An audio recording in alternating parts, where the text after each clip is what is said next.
Ok. Bom dia. Introdução à Economia, aula 7. Hoje, os monitores estão aqui e eles vão conversar com vocês sobre como será o controle. Então, Pedro e Malu podem assumir aí. Bom dia a todos. Eu sou o Pedro, né? Vocês já me conhecem da primeira aula. E a gente está aqui hoje só para reforçar que o controle 1 ele vai acontecer na próxima segunda-feira, no dia 1º de março. E, bom, ele vai ser no Teams, lá naquela equipe que a gente mandou para vocês. Se alguém aqui da aula não está na equipe ainda, a gente pede que entre em contato, ou então olhe o e-mail, porque a gente mandou um e-mail essa semana, e entre lá na equipe.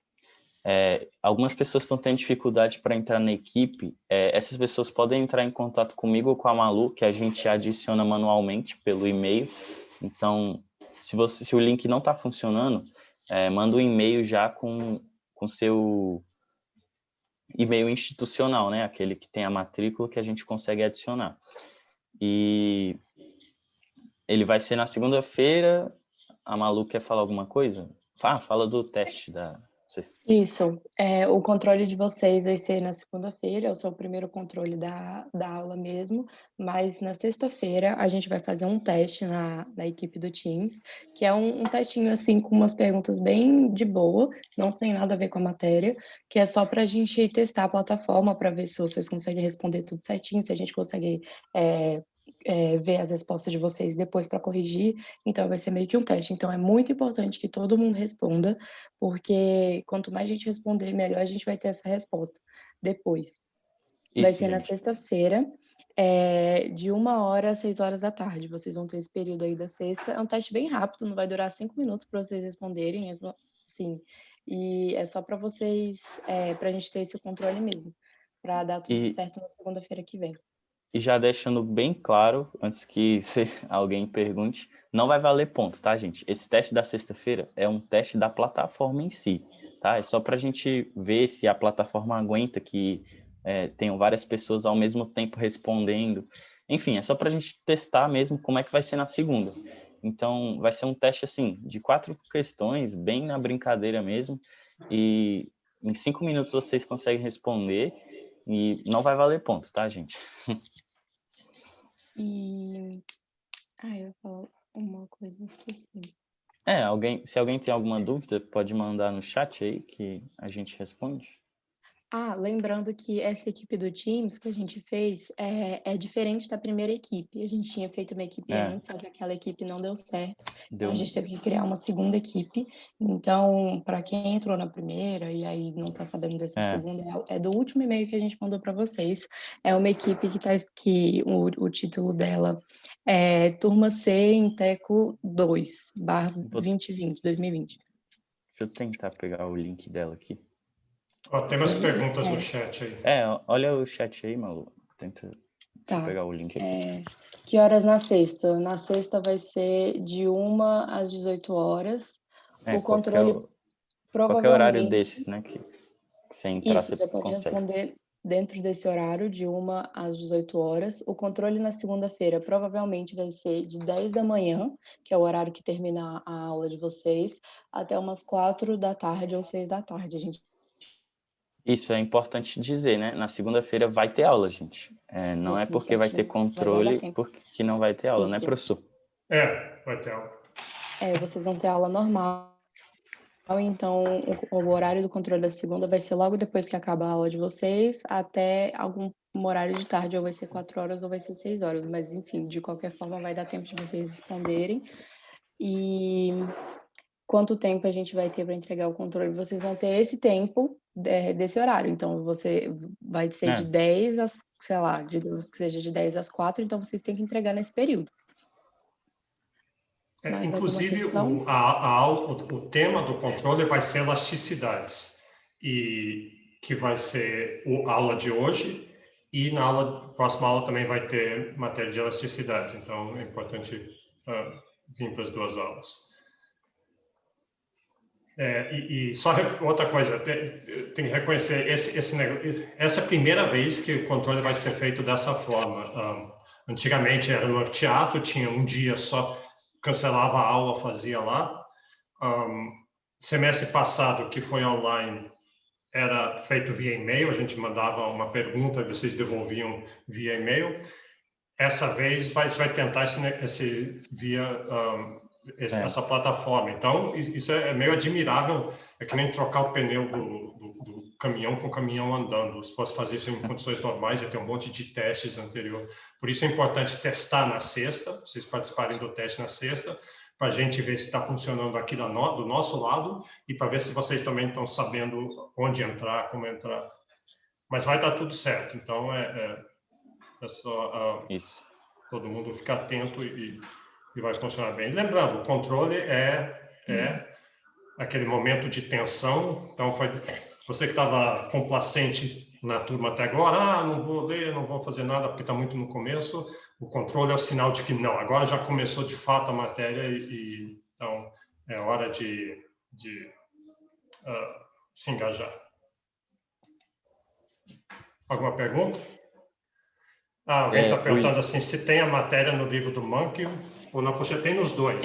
A apostila, elasticidade é extremamente básico e está nos dois. E veja pela aula e veja pelo livro ou apostila, você vai reconhecer que é parecido. Professor, diga. Eu queria saber se o conteúdo antes dessa aula vai ser cobrado em algum controle?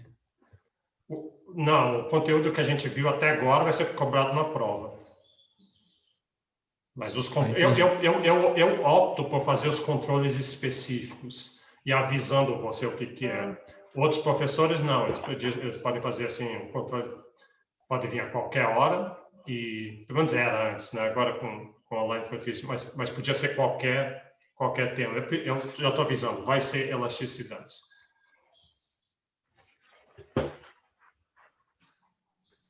Mais alguém? Mais alguma pergunta? Então tá bom. Pedro, Malu, mais alguma coisa? Última coisa, professor, estão perguntando quanto tempo leva mais ou menos para fazer. Eu imagino que seja rápido, mas... 10 minutos, assim, né? 10, 15 minutos. Separe um Depende tempo que muito de cada um, que você saiba que não tem nenhum compromisso, né? Assim, tem gente que responde rápido, mas tem gente que gosta de ler com mais atenção as questões, enfim. Mas não vai ser nada muito grande, não. Isso. Mas acho que no mais é isso, professor. Então tá bom.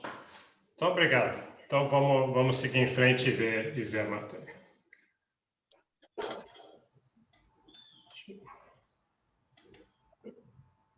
Compartilhar aqui. Boa tarde.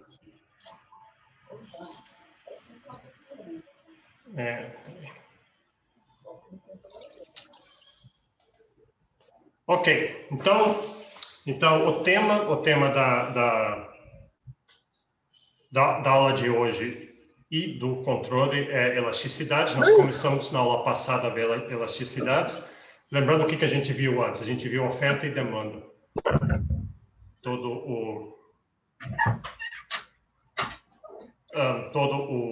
o ferramental de oferta e demanda, e lá a gente tinha aquelas curvas de oferta e demanda, e uma questão que surgiu, eu já às vezes até mencionava isso, é que aqueles resultados dependiam muito da inclinação da oferta e da demanda, né? Então, o que a gente está examinando aqui com elasticidades é essa inclinação, e o que essa inclinação capta é sensibilidade aos preços, né, da oferta e da demanda, só que a gente não chama de sensibilidade, a gente chama de elasticidade. Então, a gente começou isso na aula passada, a gente vai... a definição de elasticidade é justamente essa sensibilidade a preço, elasticidade, preço da demanda. Então, é sensibilidade da demanda a preços. Elasticidade renda da demanda é a sensibilidade da demanda com relação à renda. Elasticidade renda da oferta é a sensibilidade da oferta a variações de renda. Então, o que é, só em palavras primeiro, em vez de olhar a fórmula primeiro, é você aumentar preços, uma certa percentagem, então vamos usar 10%, só porque 10% é redondinho, mas podia ser 1%, podia ser 50%. Se aumentar preços 10%, o que acontece com a demanda, em termos percentuais? Ela vai subir, cair ou ficar igual? Bom, a gente sabe, pelo que a gente viu da lei da demanda, que o aumento de preços leva a uma queda da demanda. Aumentou o preço, você compra menos, claro. Então, mas quanto que vai cair? Aumentou o preço 10%, vai cair a demanda 10%, exatamente? Ou vai cair menos do que 10%? Ou vai cair mais? Se cair menos do que os 10% que aumentou os preços, cair, digamos, 6%, então a gente diz que esse bem tem uma demanda inelástica. Ele é pouco sensível a variações de preço, porque o preço varia uma certa quantidade e a demanda varia menos do que aquilo. Então, ele é inelástico, insensível. Se ele cair mais do que 10%, a gente diz que esse é um bem elástico. É um bem que é muito sensível ao preço. Sobe o preço, as pessoas decidem comprar outra coisa. Então, essa que é a ideia, é essencialmente a inclinação da curva. Eu mencionei na aula passada. Então, por que não é exatamente a inclinação da curva? Porque a inclinação da curva depende das unidades em que você está medindo. Mas quando a gente faz variações percentuais, o percentual não tem unidades. Então, a gente se livra desse problema de que pode usar centavos, reais, dólar. Você podia converter e a elasticidade ficaria a mesma. Tá. A gente vai ver. Então, a fórmula é essa aqui, botando o que eu falei em palavras em fórmula. Denominador, a variação relativa do preço. Acho que com relativa, o que a gente está querendo dizer é percentual. Tem uma pergunta aqui. Elasticidade sempre se relaciona com a demanda? Não. Eu pulei o slide aqui, mas porque vai aparecer depois, mas olha só aqui. Não, aqui está sempre demanda, mas pode ser oferta também. E, na verdade, a elasticidade pode ser qualquer coisa. Se você está medindo no eixo, eu posso falar assim, a elasticidade, o número de pessoas que vêm para a aula, por exemplo. Então, tem dias que vem 30 pessoas, tem dias que vem 80%. E talvez depende se está fazendo sol lá fora ou não. Então, se tiver, eu posso falar qual que é a elasticidade da audiência da aula com relação ao sol. Se tem 10% mais sol, a audiência vai cair tantos por cento. Então, a elasticidade é sempre, pode ser qualquer coisa com relação a qualquer coisa. É só a sensibilidade de uma coisa com outra. Mas a gente vai focar aqui em demanda e vai falar um pouco sobre a oferta, mas o foco mesmo é demanda que a gente vai falar. Tá, aqui está a fórmula, é exatamente o que está em palavras aqui. Então, aqui embaixo, isso aqui é a variação percentual de preços. Preço no tempo zero, aí aumentou o preço no próximo período, no período 1, aumentou de P0 para P1. Então, se eu quiser a percentual de quanto que aumentou, eu vejo quanto que aumentou, P1 menos P0, e eu divido pelo P0. Isso vai me dar, em termos percentuais, quanto que aumentou. E a mesma coisa aqui com a quantidade. Então, uma variação percentual embaixo e em cima a variação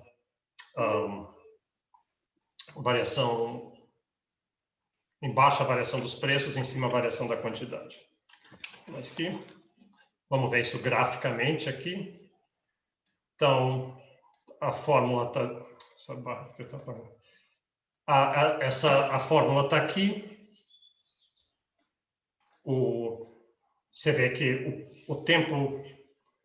Deixa eu pegar esse outro, porque esse aqui não diz qual que é o tempo P1, P0, vou pegar esse aqui. Aqui, ó. Então, no tempo zero, você pode escolher qualquer 2 pontos na reta. Geralmente, o ideal é pegar 2 pontos relativamente próximos, mas tanto faz. Então, no tempo zero, o preço é 60. Quando o preço era 60, a curva de demanda nos diz que a quantidade demandada era 90. Quando caiu o preço, Tá vendo? Ele caiu pela metade, de 60 para 30, e aí a quantidade aumentou. Faz sentido. Negativamente afirmado. Então, aumentou de 90 para 80. Na verdade, não, 90 para 180. Dobrou a quantidade. Então, vamos calcular. Eu quero botar aqui Q1, 180 menos 90, divididos por 180. Opa, 180 menos 90 divididos por 90. E embaixo, 30 menos 60 divididos por 60. Aí faz o cálculo. 1 sobre menos meio dá menos 2. Essa é a elasticidade de preço da demanda. Menos 2. Repara que ela é maior do que 1 em módulo. Em módulo quer dizer, deixando de lado o negativo, é maior do que 1, na verdade é menor do que menos 1. A gente fala assim, é maior do que 1 em módulo. Então, é uma demanda elástica essa aqui. Essa é bastante sensível. E faz sentido, repara, porque o preço caiu, 50%. Caiu de 60 para 30, então o preço, não é que ele caiu 50%, o preço é 50% do que ele era, é isso que está sendo captado aqui, ele caiu 50%, e a demanda dobrou, ela aumentou 100%. Então, esse 1 quer dizer 100%. Então, uma variação de 50% no denominador levou uma variação de 100% no numerador. Esse é um bem muito sensível. Daqui a pouco eu vou dar uma lista de elasticidade de produtos reais e a gente compara. Tá. Aqui tá essa classificação em demandas elásticas, inelásticas ou elasticidade unitária. Então, se a elasticidade der maior do que 1, lá deu 2, né? Deu menos 2. Então, ela é elástica. Se ela der menor do que 1, aí dá... se ela der menor do que 1, sempre vai ficar entre 0 e 1, certo? Fica entre 0 e menos 1. Aí ela é uma demanda inelástica. E se calhar de dar exatamente 1, caiu 10% o preço, e a demanda cai exatamente 10%, a gente chama de elasticidade unitária. Essa é uma fronteira entre o elástico e o inelástico. Então, vamos pegar alguns exemplos aqui. Aqui está uma demanda elástica, que nem a que a gente viu, mas aqui eu botei muito elástico. Repara que um jeito que você bate o olho e você vê que ela é elástica, é que ela está muito horizontal, ela está bastante deitada. Está vendo aqui?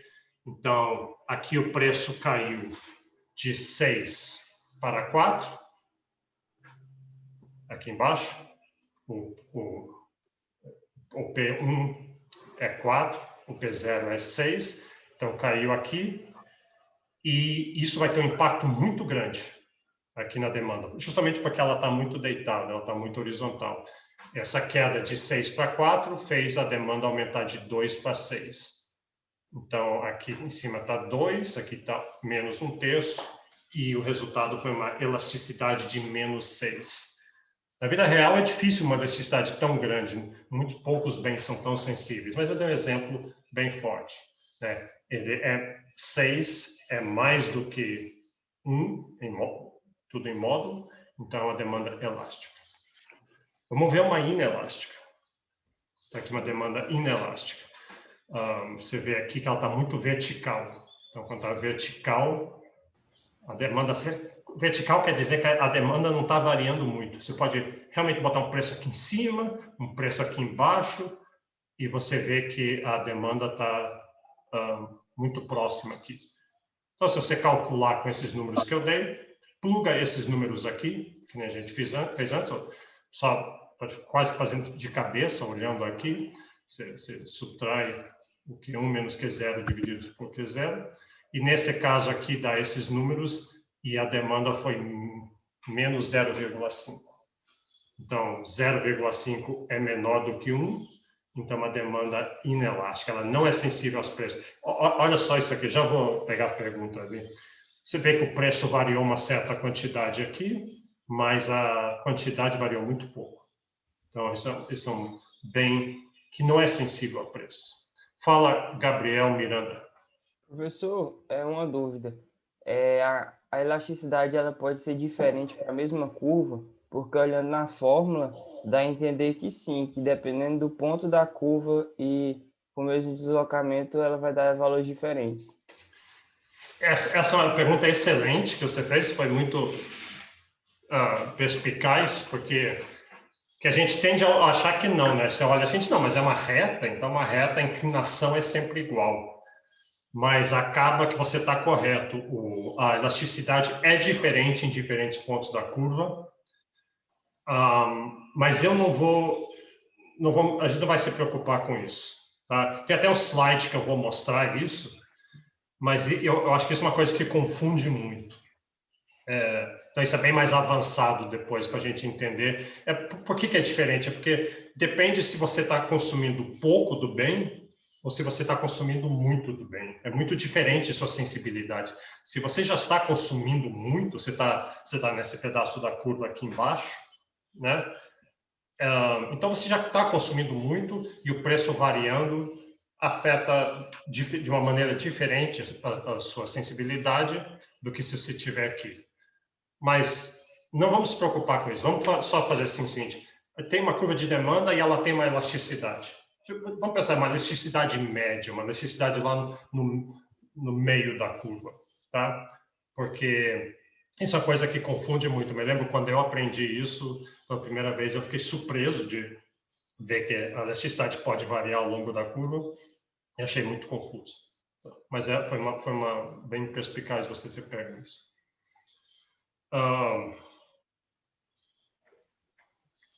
É mais ou menos o que está escrito aqui. Aqui eu já indiquei, mas não se preocupe com isso aqui, só para quem tiver interesse. Eu falei assim, para você calcular a elasticidade, pega qualquer ponto na curva, qualquer 2 pontos. E talvez então melhor seja, pega mais ou menos no meio aqui, 2 pontos no meio da curva e 2 pontos relativamente próximos de si. Acaba que, na verdade, a gente nunca calcula elasticidade assim. O jeito que na vida real se calcula elasticidade, e é um exercício que é muito feito, ministérios têm que fazer isso, as agências regulatórias têm que fazer, todo mundo que faz política pública e lida com o mundo real. Por exemplo, a ANEEL regula eletricidade, ela tem que determinar os preços da tarifa de eletricidade. E aí ela quer saber assim, se eu aumentar o preço da eletricidade, porque as firmas precisam recuperar seus custos, isso vai fazer cair muito a demanda. A gente não quer que caia a demanda. Isso é ruim para as pessoas se elas não puderem pagar eletricidade. Então, o jeito de responder essa pergunta é ela saber sobre a sensibilidade que a demanda dos consumidores tem a preços. E diferentes consumidores de alta renda, de baixa renda, consumidores rurais, urbanos, Nordeste contra Sul. Então, tem uma elasticidade para cada mercado desses. E eles calculam isso, mas eles não calculam assim. O que eles calculam, do jeito com essa formulazinha, essa só uma definição, o jeito que eles calculam é estatisticamente. Eles pegam dados do consumo passado de milhões de domicílios, eles veem a quantidade variando, o preço variando, e aí tem técnicas para calcular. E aí você calcula estatisticamente. Eu já vou dar outros exemplos de políticas públicas, de que isso aqui fica interessante. Então, só para dar o terceiro caso, é uma demanda elasticidade unitária. Ali está escrito demanda unitária, a mesma coisa, o que está inferido ali é uma demanda com elasticidade unitária. Você vê aqui, o preço aumentou 10%, de 1 para 1,10, isso é um aumento de 10%, e a quantidade caiu exatamente 10%, de 120 menos 10%, que é 12, dá 108. Então, uma demanda, elasticidade unitária, não é nem elástica nem inelástica, mas isso só por uma grande coincidência realmente cairia ali. Geralmente cai de um lado ou outro. Tá.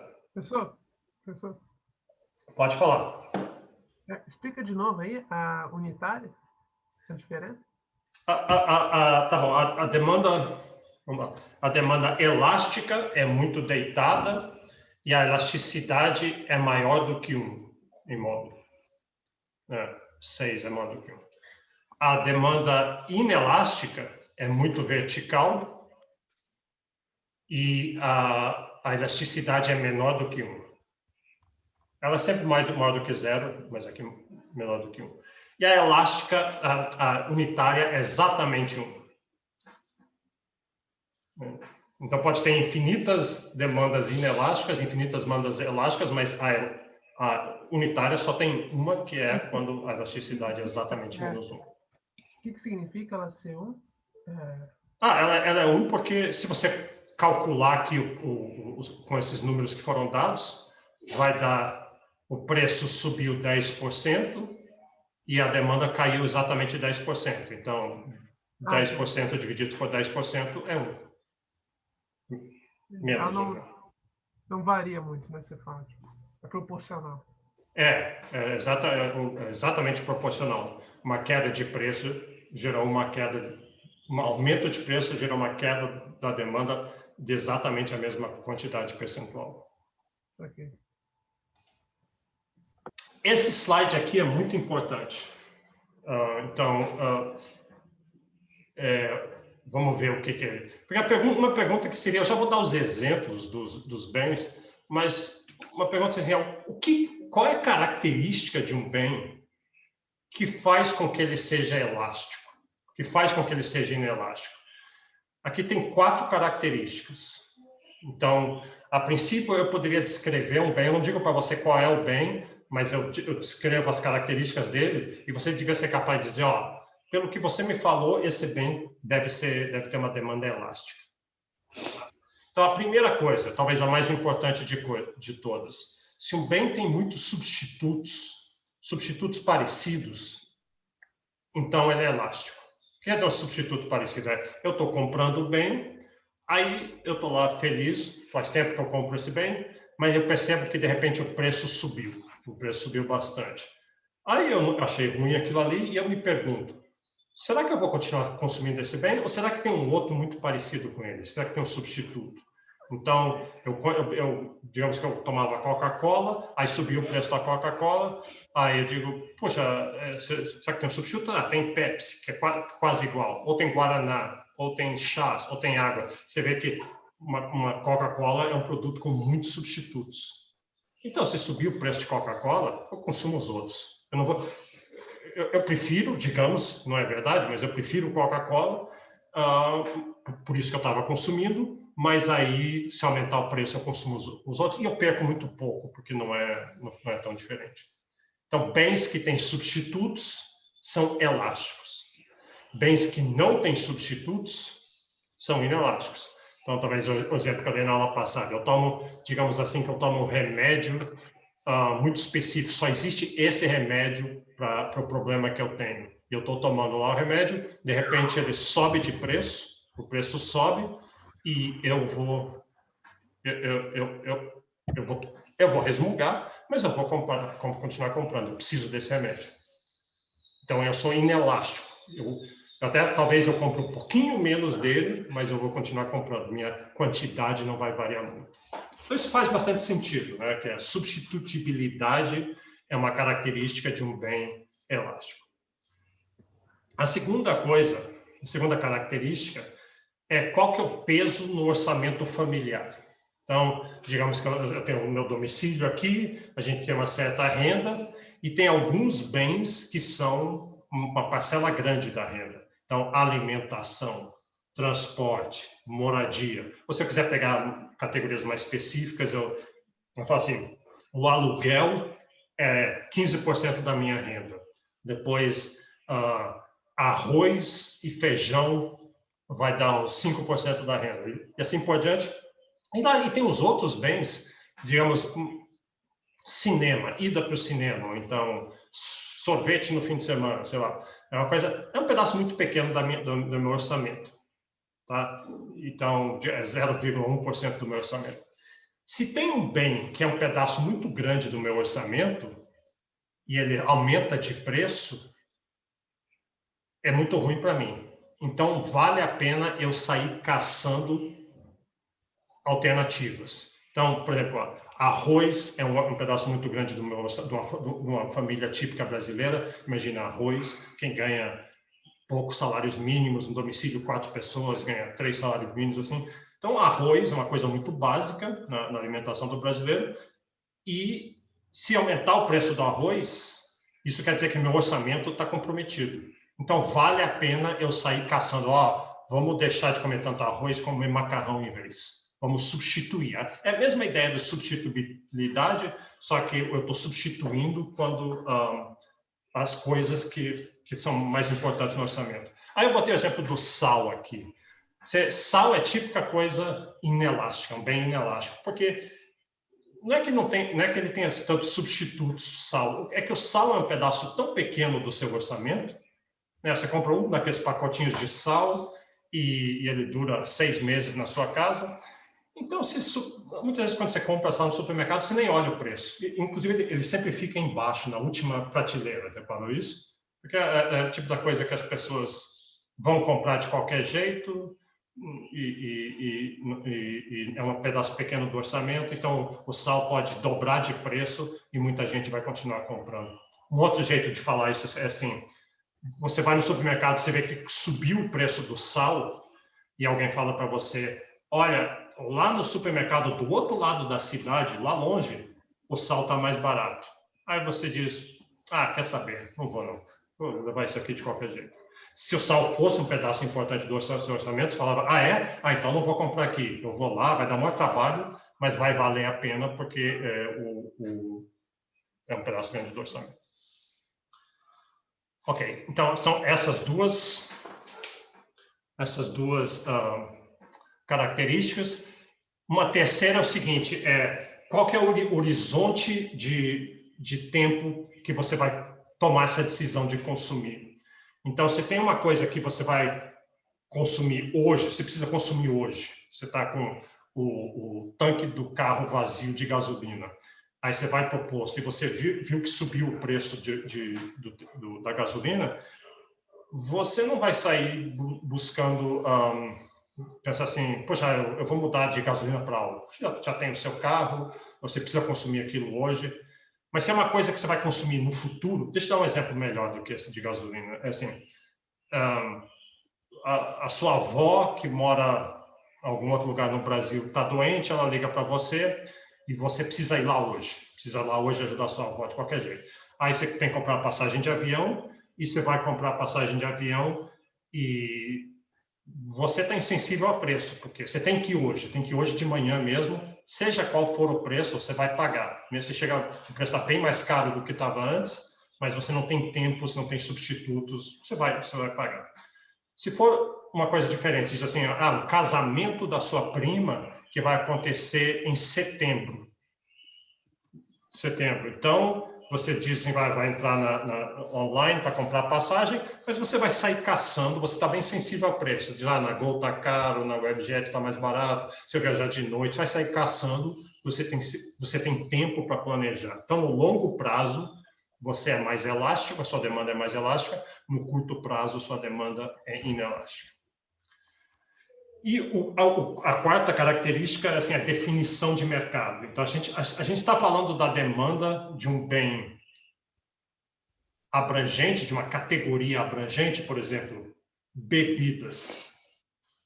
Ou eu estou falando de uma categoria mais específica, refrigerantes. Ou mais específica ainda, colas de Coca-Cola, Pepsi-Cola. Ou eu estou falando mais específica ainda, Coca-Cola. Ou mais específico ainda, Coca-Cola em garrafinha pequena, ou mais específico, Coca-Cola em garrafinha pequena sem açúcar.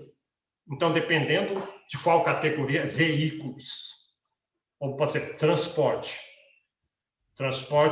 viário, carros sedãs, Fiat, sei lá, Maré. Então, dependendo da demanda, se for para um bem abrangente ou específico, o bem geral é mais elástico.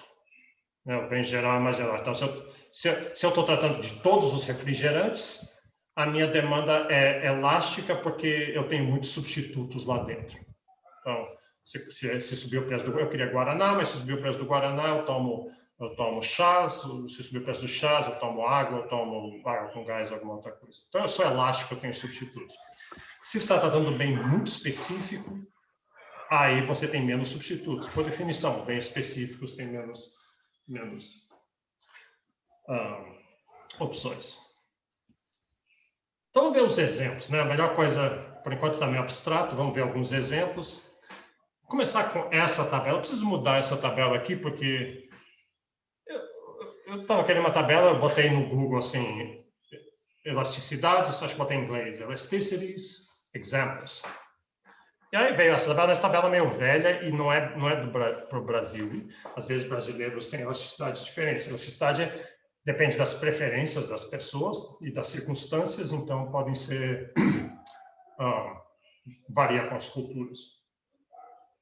Mas, de qualquer jeito, vamos ver. Então, ela está listada de cima para baixo de inelásticos para elásticos. Repara que tem muito mais inelásticos, que vai, né, quando está menor do que 1, é inelástico.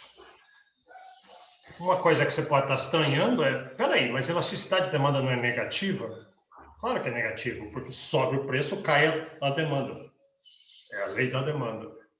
Mas isso é uma convenção. A ideia é o seguinte, que todo mundo sabe que a elasticidade de demanda é negativa, então você nem precisa botar, está implícito que é negativo. Mas isso às vezes confunde algumas pessoas. Então, qual que é o bem mais inelástico nessa lista aqui? É o sal, tem uma elasticidade de 0,1 e faz sentido, né? É um bem, e provavelmente por aquela segunda razão que eu falei. É uma parcela tão pequena do orçamento que ninguém se preocupa muito com o preço do sal.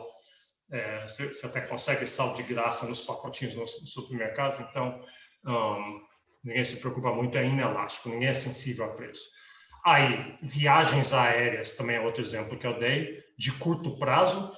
É um homem de negócio que tem uma reunião em São Paulo, precisa ir hoje, senão a empresa vai perder muito dinheiro. Ele vai pagar, seja lá o que for. Se de repente subir os preços, ele paga de qualquer jeito. Por isso, tanto é que por isso que, eu vou falar isso mais para frente, que as aerolíneas, elas dão jeito de oferecer preços a pessoas diferentes, preços diferentes, pessoas diferentes. Eles tentam fazer o que chama de uma discriminação de preços. Os homens de negócio vão receber tarifas que eles geralmente viajam na sexta, né? Sempre estão em algum lugar e querem voltar para casa na sexta, então sexta-feira à tarde os preços são bem mais altos, porque eles sabem que é cheio de homem de negócio, a empresa está pagando, são insensíveis a preço, a demanda é inelástica, então os preços são altos sexta à tarde. E as viagens tardão à noite, tem várias viagens assim, às 1 da manhã, 2 da manhã. Quem é que está indo nessas viagens? São as pessoas com demandas elásticas. É o estudante que está de férias, altamente sensível a preço e que tem muito tempo muita disposição a pegar esses horários alternativos. Então, elas, de propósito, elas discriminam o preço. E, às vezes, no mesmo avião, a pessoa que está sentada ao seu lado pagou um preço muito diferente do seu. Então, o mesmo banco ruim, a mesma barra de cereal e o mesmo turbulência para todo mundo está recebendo o mesmo bem, só que cada um pagou um preço diferente, porque cada um tem demandas diferentes. Aqui o quarto exemplo, gasolina no curto prazo. No curto prazo, você é inelástico com gasolina. Você tem que comprar hoje, seu tanque está vazio, aquele exemplo que eu dei. No longo prazo, você pode dizer o seguinte, longo prazo, digamos assim, meu carro está ficando velho, daqui a 1 ano eu vou trocar ele, e quando eu trocar, eu tenho opção, eu posso pegar um carro flex, um carro só de álcool, um carro elétrico. Então, se eu sou sensível, eu tenho mais escolhas, tenho mais substitutos. Então, no longo prazo, a minha demanda por gasolina é mais elástica, né? É 0,7 em vez de 0,2. E assim por diante. Café é um narcótico, né? Você fica viciado em café, você não tem como parar. É um mico nas suas costas. E como fumo também, ou qualquer outra coisa viciante, é inelástico. Pode subir o preço que você consome. Vamos olhar uns dados sobre isso daqui a pouco, vou dar um exemplo. E assim por diante. Vamos só olhar alguns elásticos aqui. Qual que é um bem elástico? Ostras em casa. Então, isso tem uma elasticidade maior do que 1,1 ali. Então, ostras em casa, isso quer dizer um bem com muitos substitutos. Ninguém realmente precisa comer ostras em casa. Em casa, quer dizer, em vez do restaurante. Ninguém realmente precisa comer ostras. Se o preço, eu vou comer ostras, eu gosto de ostras, eu vou comer, mas se eu chegar lá e o preço é muito mais do que eu estava achando, então não como. Eu como outra coisa, tem um cardápio inteiro. E vários outros exemplos aqui. O maior aqui é tomates frescos. Eu não tenho ideia por que tomates frescos está aqui. Vai ver que assim, tem aqueles tomates normais, meio feios assim, tomates normais, e aí tem ao lado tem tomates frescos. Então, assim, o tomate normal é bem mais barato que o tomate fresco, orgânico, todo certinho. Então, vai ver que ele é elástico porque você vai comprar ele se o preço estiver barato. Senão, eu compro o outro. Eu tenho substitutos, tenho tomate normal. Mas se tiver barato, eu prefiro esse outro tomate orgânico, fresco, e talvez seja essa a razão. Hein, professor? Pode falar. O cinema aí, acho que tá errado ser inelástico, não? O povo dá tanta importância assim ao cinema. Mas repara que ele está inelástico, mas está ali na fronteira, né? Está ali na... E ainda mais hoje, isso aqui é em 1997. Isso é uma era pré-Netflix. Vocês, para a gente não viver essa era. Então, tinha muitas coisas que você só podia ver em cinema, e cinemas enchiam, e não tinha menos internet, então tinha menos coisas para fazer, sobrava tempo. O cinema era uma coisa mais importante na vida das pessoas antes. Pergunta para os seus pais, eles vão explicar isso. Mas de qualquer jeito, você tem razão, não é? Repara que não é inelástico, mas está ali, né? Está na fronteira. Saquei. E esse número é uma média para várias pessoas. Você pode calcular a demanda de um indivíduo específico. Então, para muitos indivíduos, provavelmente o cinema seria elástico. Professor, tem como você voltar no slide, no penúltimo slide? Esse. Qual a diferença entre o primeiro ponto e o quarto ponto? Porque, para mim, eles parecem basicamente a mesma coisa. Você tem razão, mas é só esse último, quem usa muito é, assim, tipo o CAD, o Conselho Administrativo de Defesa Econômica, que eles têm que decidir, é um órgão do governo que decide se as empresas estão violando competição. Porque tem uma grande tendência, assim, os produtores de refrigerante podem chegar um para o outro e falar assim, o produtor de um fala, combina com o outro, você sobe seus preços, você não abaixa seus preços, eu não abaixo os meus, a gente não compete mais, vamos manter nossos preços altos, vai ser bom para você, vai ser bom para mim. E o CAD fica tentando ver isso aí. Aí o CAD quer interferir, se ele acha que alguém está violando competição, ele interfere. Então, como é que ele sabe quais bens talvez estejam violando competição? São os bens inelásticos, né?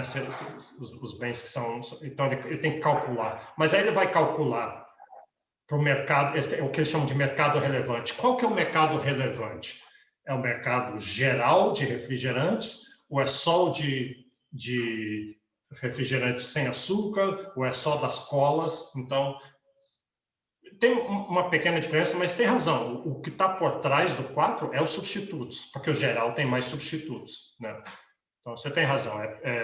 E os outros também. O orçamento familiar tem a ver um pouco com substitutibilidade. Então, a principal, você pode resumir esses 4 pontos, essas 4 características, como se o bem tem ou não substitutos. E quão essencial ele é. Uma coisa que é essencial, por definição, não tem substitutos, né? Então, a substitutibilidade é o que está por trás disso aí. Pode com esse celular. Hoje você quase matou o seu gol do coração. Você dormiu e ligou para ele. Ele acordou 3 e pouco, desesperado, o telefone tocando. Aí ligou de volta. Peraí, alguém está com o microfone ligado aí? Já não atendia mais. Deixa eu mutar. Ele foi ligou para o seu pai, escutou o barulho aqui em cima, ligou para o seu pai. Ele achou que ele estava passando mal. Então, se você não dá conta de ficar jogando para poder desligar o telefone, para. Bora tu matar alguém. Pronto. Essas coisas de Zoom. Deixa eu voltar lá.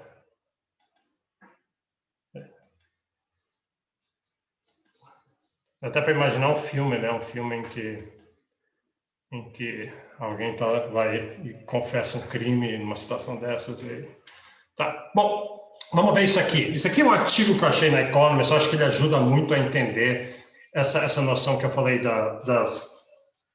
do uso de elasticidades para políticas públicas. Vou mostrar que isso aqui é um conceito útil para entender as coisas. Então, aqui a ideia, esse artigo é sobre... é uma proposta que existe já há muito tempo, em muitos lugares já tentaram isso, é o imposto do pecado. Vamos botar um imposto no pecado. O que é pecado?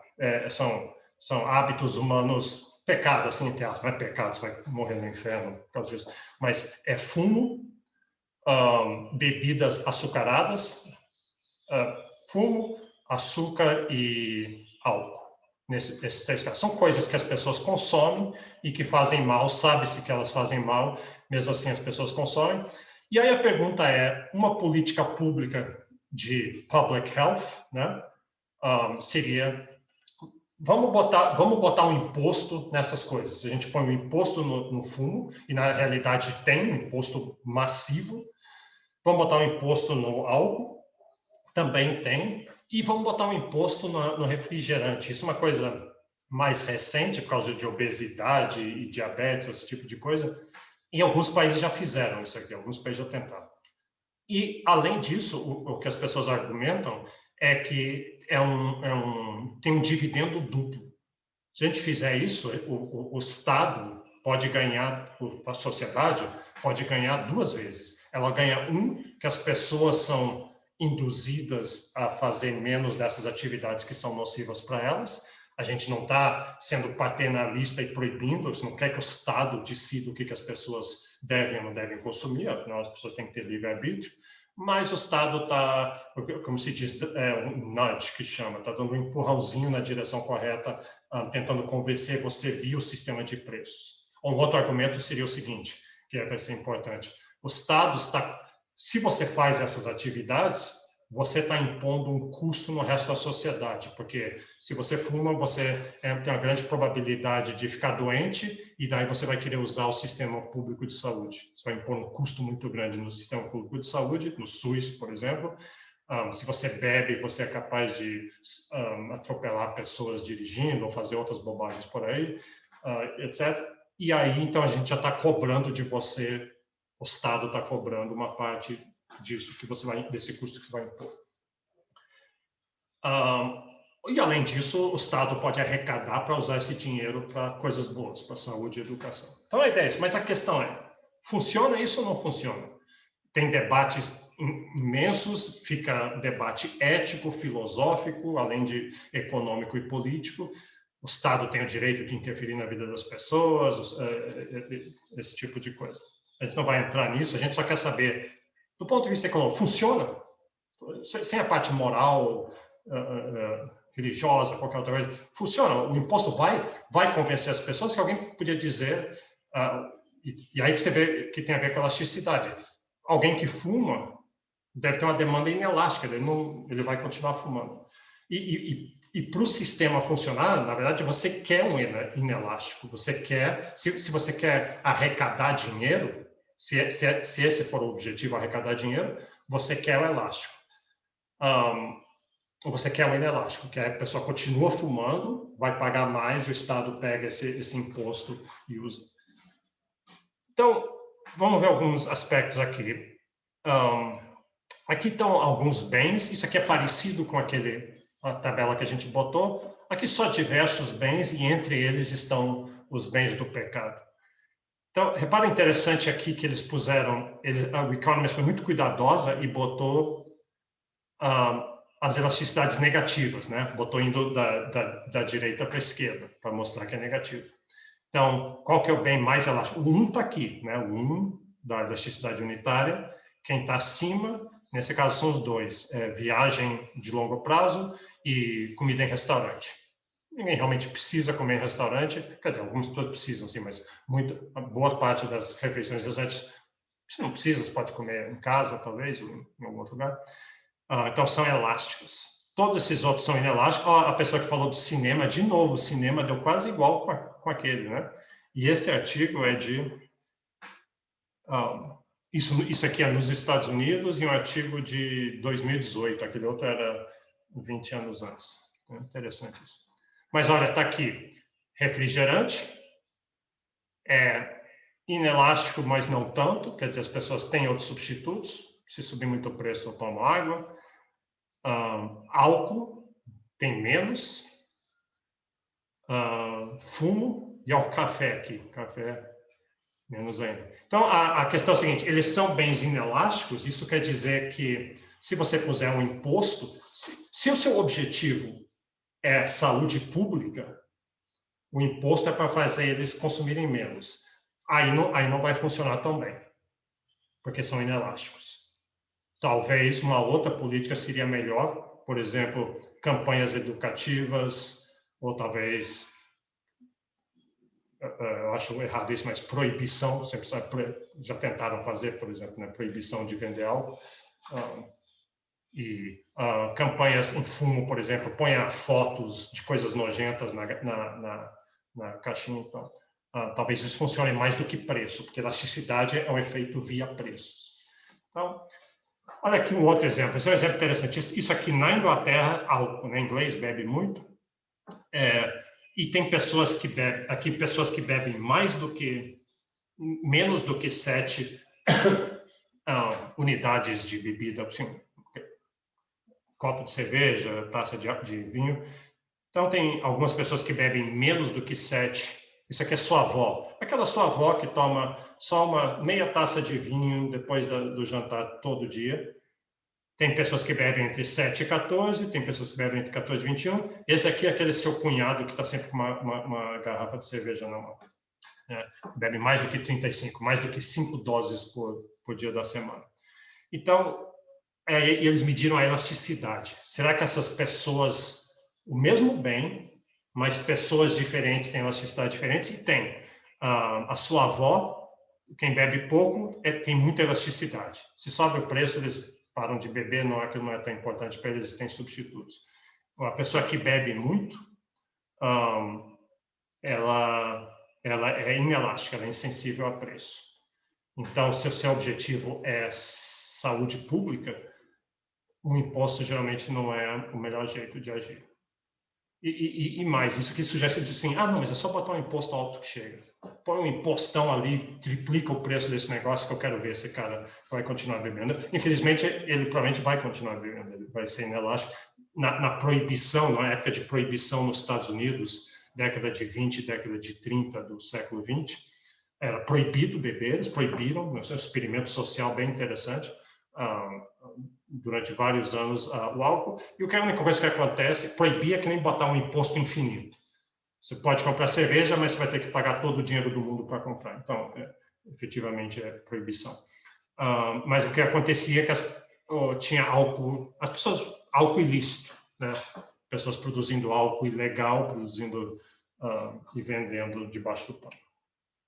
Professor, mas você aumentar o imposto de um produto como tabaco ou álcool, você pode pegar um imposto e investir em saúde pública, por exemplo, já que é algo que esses produtos fariam mal. Então, teria algum benefício nesse caso, né? Exatamente isso que a gente vai ver agora. Vamos perguntar exatamente isso aqui. Então, veja que interessante que eles fizeram. Eles fizeram assim o seguinte.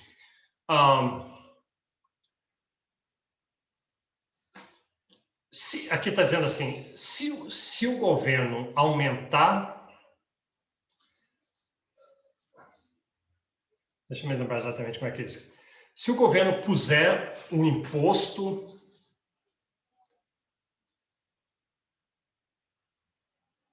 Espera aí. Eu quero ter certeza que eu estou falando isso aqui correto.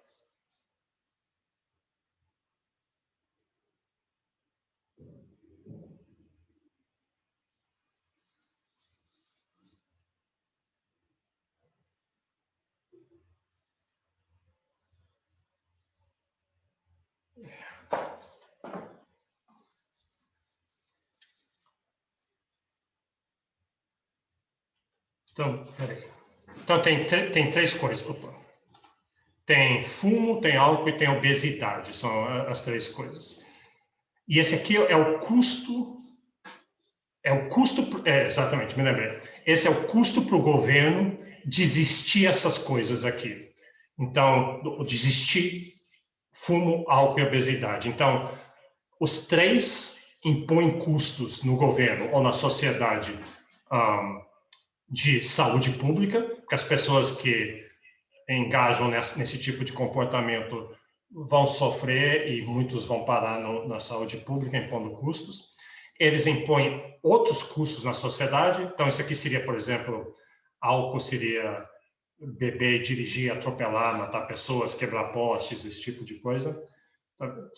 O tabaco seria jogar um cigarro no chão e causar um fogo, por exemplo. Obesidade não tem aqui. No entanto, esse tipo de comportamento gera alguns benefícios para a sociedade, para o governo. É um pouquinho cínico isso aqui, mas é um número verdadeiro, é que as pessoas morrem mais cedo. Então, a ideia é a seguinte: quem fuma, álcool, eles não têm dados aqui, é not available, e quem é mais obeso morre mais cedo. E se você morre mais cedo, isso não é bom para a sociedade, é bom para as contas públicas. Então, quem morre mais cedo vai usar menos o sistema de saúde, vai usar a previdência social menos, as pensões e aposentadorias, aí o governo economiza naquilo ali. Então, isso aqui é uma economia. Então, entendo, não é alguém dizendo, oba, vamos convencer as pessoas a fumar para elas morrerem cedo para a gente não pagar aposentadoria. Não, as pessoas fazem isso, então tem esse efeito de poupar alguns gastos. Gera alguns gastos, poupa outros. E, além disso, a gente pode taxar eles e isso gera uma arrecadação. Então, está aqui a quantidade de arrecadação.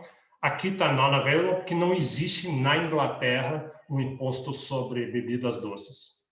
Outros países tentaram, em alguns funcionou, outros não funcionou. Parece como o México, isso é o problema que tem o maior problema de refrigerantes do mundo, é o México, parece, por alguma razão.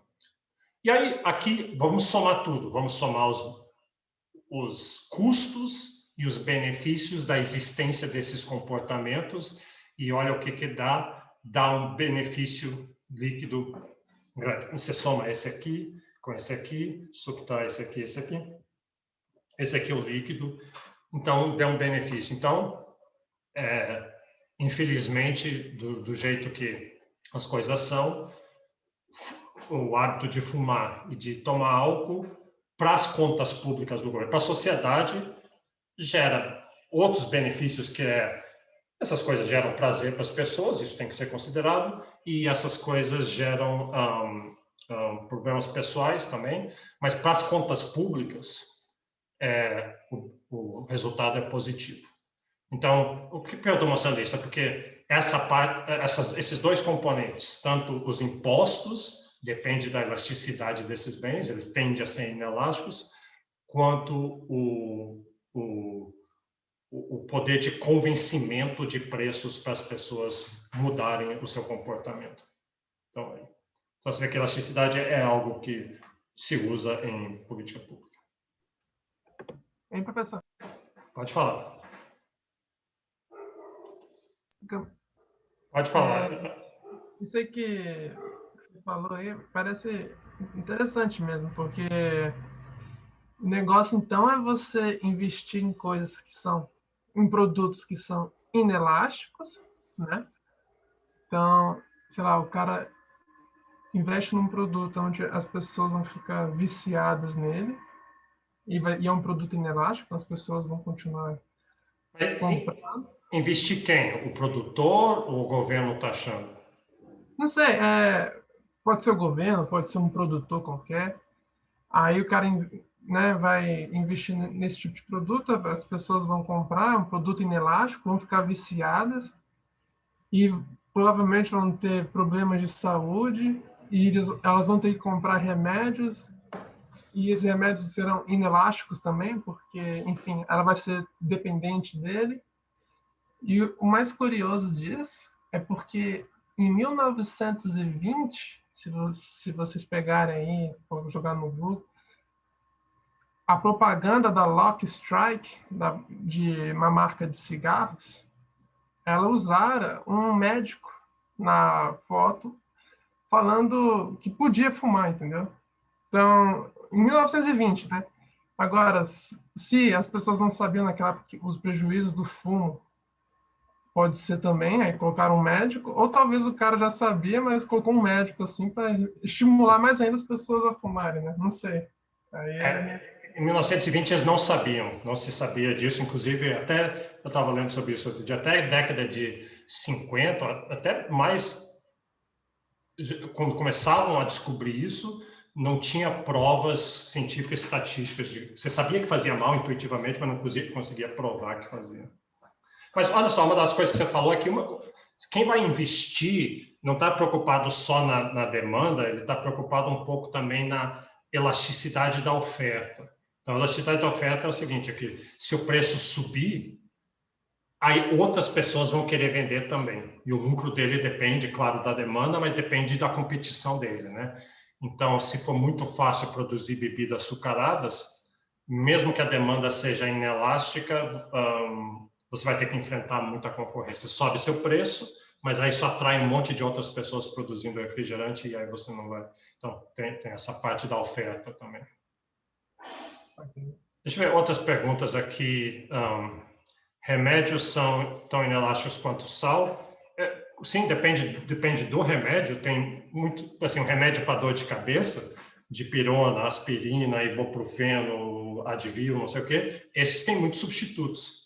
Você sempre tomou dipirona, mas agora subiu o preço, você diz, vou consumir aspirina em vez. Então, depende da substitutibilidade. Agora, se for um remédio muito específico, só existe aquele, e mais, se você não tomar, você morre amanhã, esse você vai ser perfeitamente inelástico, você vai ter que pagar seja lá o que for. A pessoa deu um exemplo aqui também. Tudo que eu falei, as pessoas falaram aqui também.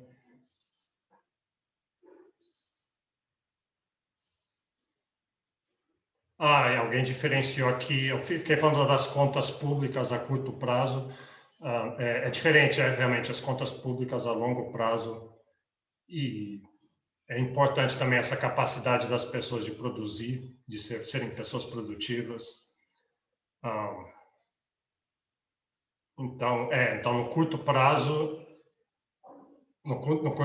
assim, as contas públicas ganham de várias pessoas morrerem, por esse aspecto só. Elas morrem, então elas não usam o sistema de saúde e não pegam as aposentadorias, mas você está perdendo capacidade produtiva, está perdendo... E do ponto de vista moral também, e humanitário, é bem diferente, claro.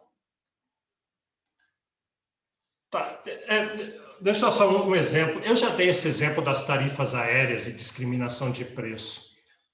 Deixa eu dar um outro. Essa ideia de que quem vai vender, em geral, inclusive isso é lei, você tem que oferecer o mesmo preço para todo mundo. Eu não posso ter uma loja assim e falar que aqui está o pão de queijo e quem tem mais de 1,70 m vai pagar R$2, quem tem menos de 1,70 m vai pagar R$3, ou discriminar por raça, ou por gênero, ou por qualquer outra coisa. Você não pode fazer isso. Mas, mais ou menos, existem festas que tem, mulher não paga, né? Não tem isso. E quem vende está tentado a discriminar preços, por motivo de lucro, não por motivo de querer discriminar por outras razões. Discriminar por motivo de lucro. Assim, como eu falei, as linhas aéreas, elas percebem que as pessoas, eu falei homens de negócio, desculpe, as pessoas de negócio, os empresários que viajam muito, têm demanda inelástica, vamos cobrar muito desses empresários e vamos cobrar menos dos aposentados, por exemplo, dos bem jovens, os que são mais sensíveis a preço. Então, as lojas têm que achar jeitos de fazer isso, de discriminar preço, sem violar essas leis, sem fazer algo que é proibido fazer. Então, um jeito de fazer é com cupons. Então, você já viu cupons? Aqui no Brasil, os cupons funcionam muito com... Você para no semáforo, eles te dão aquela folha. Mas nos Estados Unidos, os cupons vêm em jornais, agora vem online, E aí você recorta o cupom, então diz assim, detergente de lavar louça, tal marca, desconto de 30 centavos. Aí você pega aqueles cupons, na hora que está passando no caixa no supermercado, você diz, esse detergente aqui eu tenho um cupom. Aí você dá para o caixa, aí o caixa entra o cupom lá e tira. Então, mas como que isso aqui é discriminação de preço? Bom, isso é discriminação de preço porque se você é uma pessoa muito ocupada, uma pessoa que tem mais dinheiro, uma pessoa que não liga por pessoa com circunstâncias, tem pouco tempo e quer botar pouco esforço para economizar R$12 numa compra grande, então você não vai nem ligar para os cupons. Não, passa esse negócio logo aí. Mas se você é uma pessoa que está contando centavos, tem um orçamento mais apertado e você tem muito tempo e talvez você goste de fazer essas coisas, você vai lá, você vai cortar os cupons, você vai chegar lá e é um negócio no caixa. Cadê o cupom do detergente? Está aqui. Cadê o cupom do arroz? Espera aí que estava aqui. Ah, está aqui. E você vai fazer isso aqui. Então, com isso, a loja discrimina e dá um jeito de oferecer um preço mais baixo para quem tem uma demanda mais elástica e, ao mesmo tempo, não oferecer esse preço para quem tem a demanda inelástica.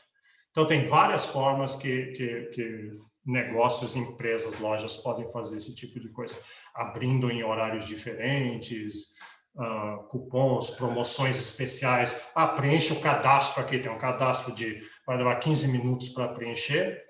A única pessoa que vai querer fazer aquilo para economizar R$5 vai ser a pessoa com demanda elástica. E quem tem a demanda inelástica não vai fazer. E o governo faz isso também. Essa que está aí, taxação ótima e subsídios cruzados. Vou falar só da taxação ótima. O governo gostaria, assim, o governo precisa arrecadar.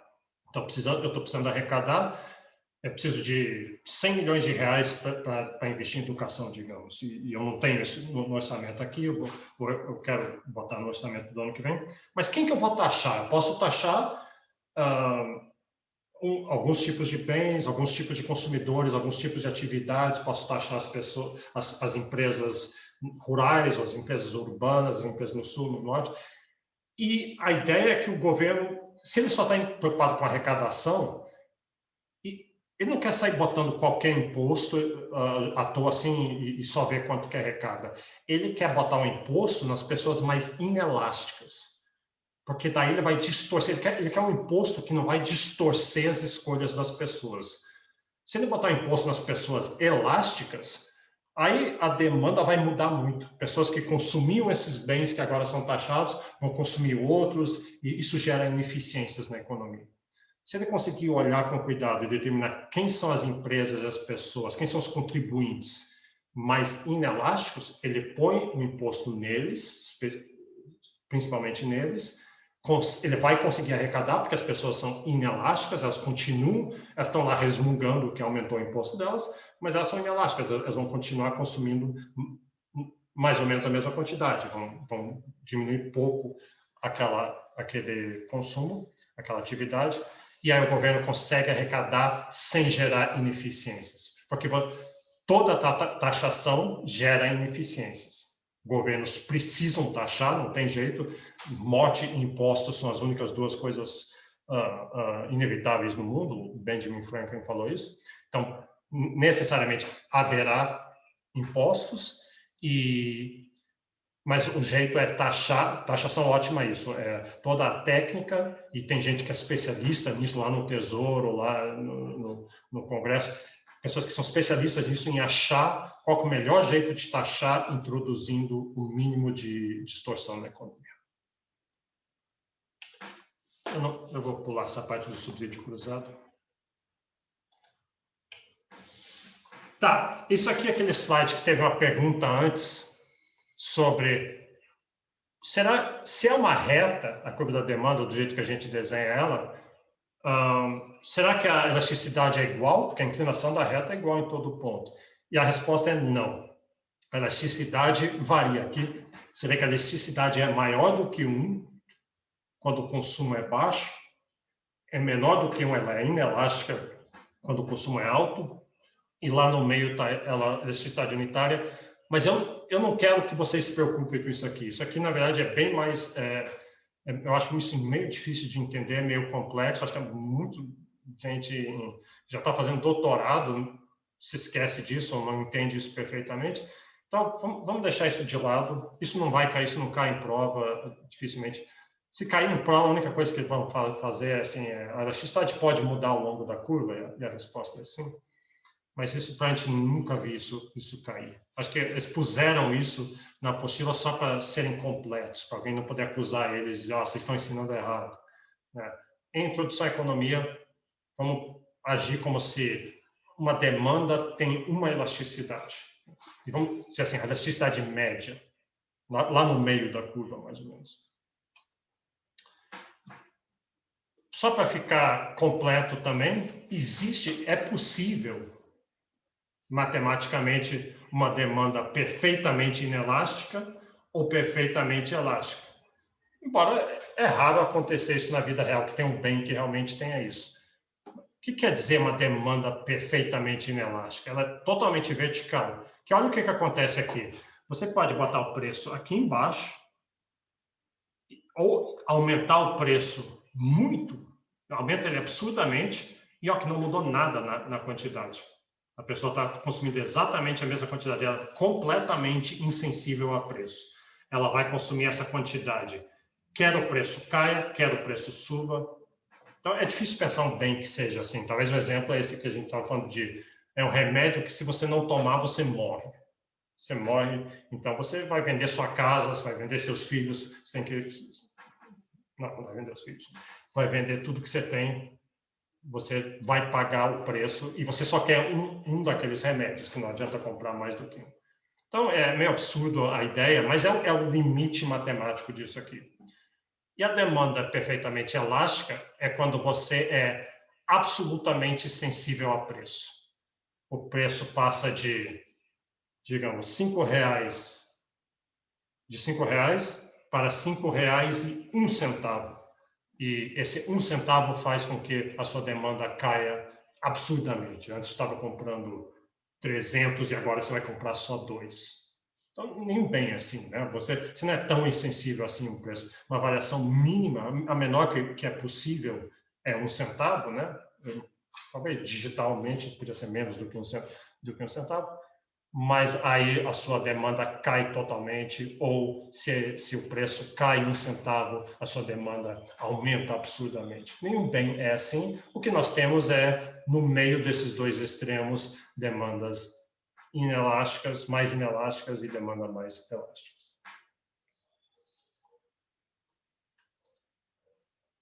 Só uma outra aplicação disso aqui, como é que alguém usaria isso para se tem um negócio. Suponha que você vai fazer uma festa para arrecadar, para a sua formatura. Os CEAs às vezes fazem isso aqui. Então, vamos dar uma festa e a gente quer arrecadar, a gente quer ter essa receita aqui. Suponha que o custo é zero, a gente consegue fazer a festa assim, todo mundo voluntaria as coisas. E a gente tem que decidir o preço. A gente vai decidir o preço. Uma vez que a gente decidir o preço, isso vai determinar a quantidade de pessoas que vêm, né? Então, aí um dos seus colegas fala assim, vamos botar esse preço lá em cima. A gente põe o preço do ingresso lá em cima, e aí as pessoas vêm, eles vão pagar, a gente vai arrecadar muito, e a gente faz uma viagem para, antes da pandemia, uma viagem para a Europa, para a formatura. Mas aí alguém que estudou melhor em toda essa economia, mas espera aí, mas se a gente puser o preço lá em cima, talvez as pessoas não paguem, então talvez não é o melhor jeito para maximizar a receita. Então vamos ver essa ideia de qual é o preço que a gente deve colocar. A resposta depende das elasticidades. Né? Depende das elasticidades. Depois eu vou falar sobre essa frase, depende das elasticidades. Vou recomendar, em qualquer debate econômico que você tiver com qualquer pessoa, é sempre uma boa resposta você falar isso aí. Seja lá o que a pessoa falar. A pessoa fala assim, poxa, será que o governo devia aumentar o imposto sobre educação? Você fala assim, coça o queixo assim primeiro e fala, depende das elasticidades. E você vai estar correto. Todo mundo vai falar, esse cara sabe, esse cara sabe. Será que a intervenção que o presidente fez na Petrobras não vai ter um impacto ele abaixou o imposto, mas vai ter um impacto no dólar e o petróleo importado vai ficar mais caro. Será que não vai sair pela culatra? Aí você coça o queixo e fala, depende das elasticidades. Você vai estar correto, porque a resposta, essa pergunta, a maioria dessas perguntas econômicas, o resultado pode ser um, pode ser o outro, dependendo das elasticidades envolvidas. Então vamos ver uma demanda inelástica. Então, a demanda é dada, né? Isso vem da sociedade. A sociedade tem uma demanda qualquer lá. Então, se a demanda for inelástica e você está considerando assim, puxa, vamos botar o ingresso em 20, R$2, duas notas de 10, 2. E aí se diz, aí quantas pessoas vêm? Vem 30 pessoas. Se você aumentar, aí aquele seu colega falou, não, aumenta, 2 é pouco, aumenta aí, vamos aumentar para 3. Então, por um lado, você vai ganhar, que cada pessoa que vier, você vai ganhar um a mais. Só que vem menos gente. Então, por um lado, você ganha, pelo lado do preço, você ganha quando você aumenta, pelo lado da quantidade, você perde. Será que o que você está ganhando por um lado está compensando o que está ganhando do outro? Depende. Deixa eu ver. Depende da elasticidade. Então, está aqui. Nesse caso aqui, eu botei em vermelho a receita total com preço a 2 é 60, com preço a 3 é 75. Então, a receita aqui é 2 vezes... A área desse quadrado é 60, a área desse aqui é 75. Você vê que aqui valeu a pena. Com uma demanda inelástica, valeu a pena aumentar o preço, né? E talvez valesse a pena aumentar mais ainda, ter que fazer o cálculo. Tem métodos de você achar qual que é o preço que maximiza a receita. Você podia fazer isso. Vou fazer a mesma coisa com uma demanda inelástica, uma demanda elástica. Então, a demanda elástica, lembra o que ela quer dizer? Tem muitos substitutos. Tem só a festa nesse dia, mas tem várias outras atividades que as pessoas podem ir. Se a festa estiver muito cara, talvez eles vão fazer as outras coisas. Então, aqui, você vai fazer um aumento de 5 para 6. O aumento foi relativamente pequeno, mas a queda na receita foi muito grande. Então, nesse caso, se você deixar o preço em 5, a receita vai ser 300.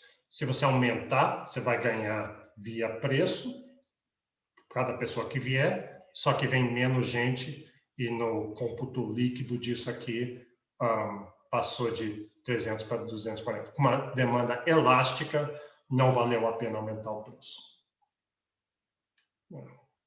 E se fosse uma demanda unitária, exatamente unitária, nesse ponto da curva, pelo menos, não fez diferença. Se aumentou de 2 para 3, você está ganhando mais no ingresso de cada pessoa que vier, só que vem menos gente, um exatamente compensou o outro.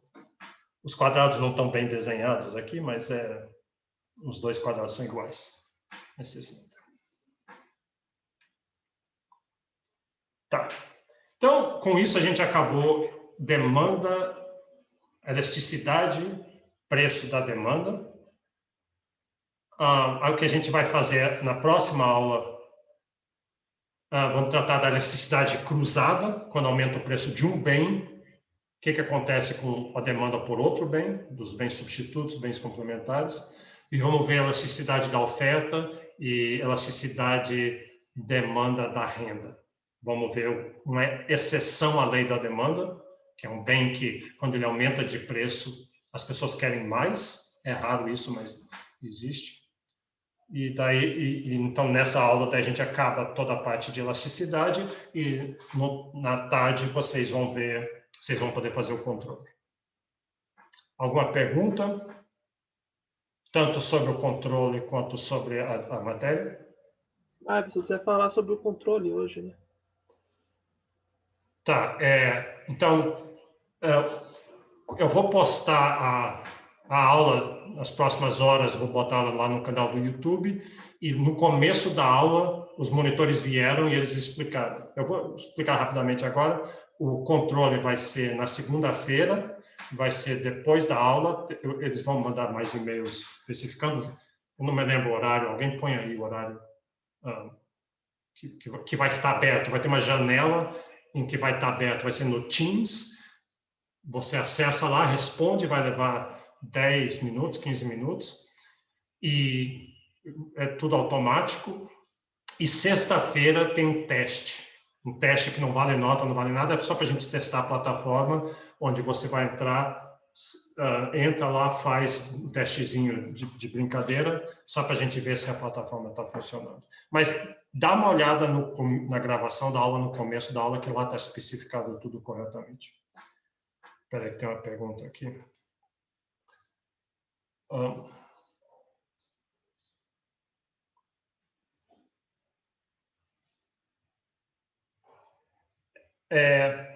Tá bom, aqui a pessoa está falando aquela questão do mercado mais geral.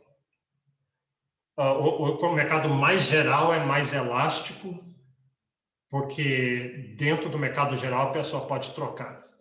Um bem específico, assim... Aqui, lá no slide você falou que é menos elástico, o geral. Eu falo que é menos elástico. Não, então tem razão, eu estou falando errado aqui agora. O geral é bebidas, né? Então... É refrigerante versus Guaraná. Como é que se substitui bebidas? Bebidas tem menos substitutos. Porque bebidas não tem substituto. Agora, se for um específico, Coca-Cola tem vários substitutos. Então, desculpe se eu falei errado. Vocês têm razão. O geral é mais inelástico.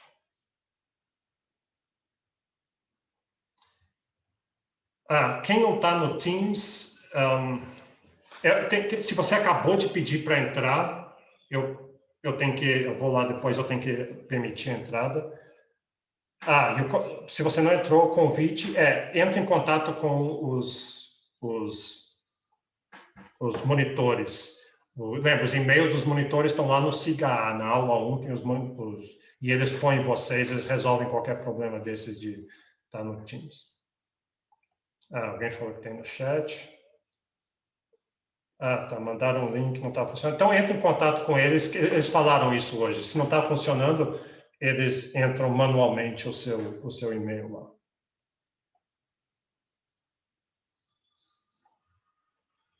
Tem razão. A Gabriela aqui falando, no geral, se você trocar dentro do mercado geral, você não está trocando a categoria. Então, não vale como uma substituição.